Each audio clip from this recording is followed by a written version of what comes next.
ত্রয়োদশ জাতীয় সংসদ নির্বাচনে ৫১টি রাজনৈতিক দল ও স্বতন্ত্র প্রার্থীদের মোট ২,৫৬৯টি মনোনয়নপত্র জমা পড়েছে। এগুলো বাছাই কার্যক্রম ৩০ ডিসেম্বর ২০২৫ থেকে শুরু হয়েছে, চলবে ৪ জানুয়ারি পর্যন্ত।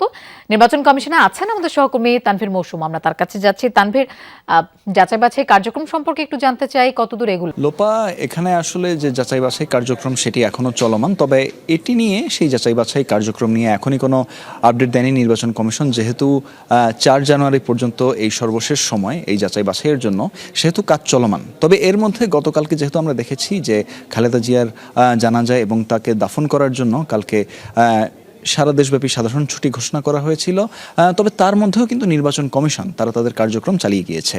এর আগে আমরা নির্বাচন কমিশনার আব্দুর রহমান আল মাসুদ তার সাথেও এই বিষয়টি নিয়ে আলাপ করেছিলাম যে এই যে একদিনের যে সাধারণ ছুটি ঘোষণা করা হলো, সেটার জন্য মনোনয়নপত্র যাচাই বাছাই, সেই মনোনয়নপত্র যাচাই বাছাইয়ে কোনো ধরনের কোনো প্রভাব পড়বে কিনা, বা যাচাই বাছাইয়ের যে সময়টিকে তারা নির্ধারণ করে দিয়েছে তফসিল অনুযায়ী, সেই সময়টিকে কি আর বর্ধিত করা হবে কিনা। তবে তাদের তরফ থেকে জানানো হয়েছে, কমিশনের তরফ থেকে আব্দুর রহমান আল মাসুদ তিনি জানান যে না, কমিশনের যে সময়সীমাটি রয়েছে, নির্ধারিত সময়সীমা, সেটির মধ্যেই আসলে তারা, অর্থাৎ এই ৪ জানুয়ারি পর্যন্তই তারা যাবতীয় যত ধরনের এই মনোনয়নপত্র যাচাই বাছাইয়ের কাজগুলো রয়েছে সেগুলো তারা সম্পন্ন করে ফেলবেন।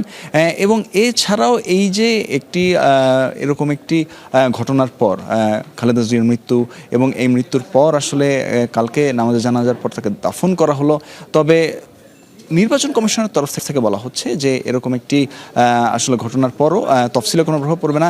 এছাড়া খালেদা জিয়ার মৃত্যুতে যে এই প্রার্থিতা বাতিল বা এ ধরনের কোনো কিছু কিন্তু থাকছে না। যেহেতু তার প্রার্থিতাটি চূড়ান্ত হয়নি, সেহেতু সেখানে পরবর্তীতে দলের তরফ থেকে যেহেতু বিকল্প প্রার্থীকেও দিয়ে দেওয়া হয়েছে, সেহেতু বলাই যায় যে এখানে আসলে কোনো আইনি জটিলতা তৈরি হচ্ছে না।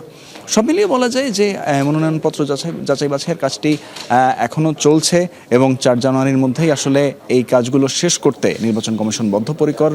এবং এই কাজগুলো শেষ করার পর তফসিল অনুযায়ী পরবর্তীতে আপিল দায়ের এবং যে দাবি আপত্তি নিষ্পত্তি, সেগুলো কিন্তু আস্তে আস্তে করে ফেলবে কমিশন। ধন্যবাদ তানভীর মৌসুম আমাদের সাথে যোগ দেওয়ার জন্য।